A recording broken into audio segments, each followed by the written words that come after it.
พอดเงินแล้วพี่น้องมันอยู่4-5 พันก้อนพี่น้องกำลังเอาลงรถใส่นาตีนบ้านพี่น้องเอ๋ยนี่นาอยู่หน้าบ้านเนี่ยมีส่องให้ไล่ป่ายนี่แหละนี่ปุ๊กแขนตะลุกให้นะมันปุ๊กแขนตะลุกพี่น้องให้นี่ปุ๊กมัก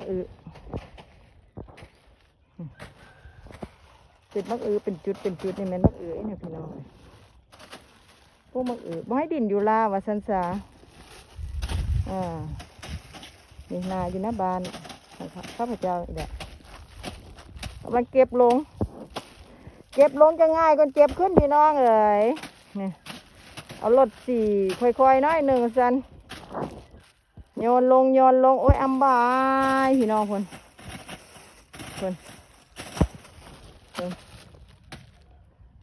ขักแท้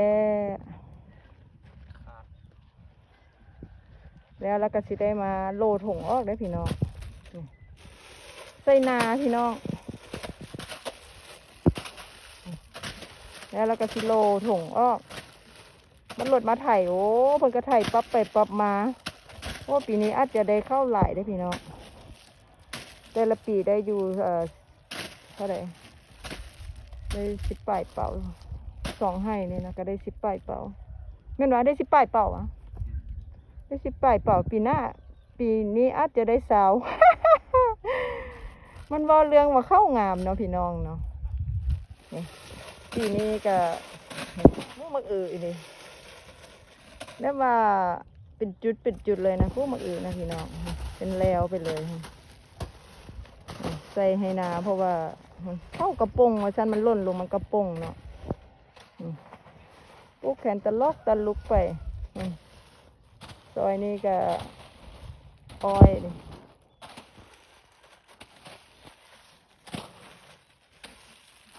มาพี่น้องเก็บขึ้นแล้วก็เก็บลงง่ายที่สุดคนเดียวก็เห็ดได้เก็บขึ้นนี่เขาต้องเก็บมาแล้วห้ามกันมาแล้วจังมาเอาขึ้นรถมาเลี้ยนละเอียดเนาะเมื่อเราลงนี่บ่มีการละเอียดเลยเทเลยพี่น้องเอ๋ยไปฝ่าท้ายเทเลยว่าสันสา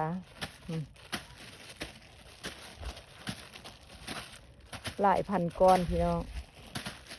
คิดว่ากระตาหนึ่งนะ80 ก้อนนะขนกระตานี่กระผัวนะ80 ก้อนแต่ละเที่ยวนะข้ามวันหนักโบก็หนักเลยเนาะพี่น้องขี้เลื่อยมีน้ำแดงมีอาหารการกิน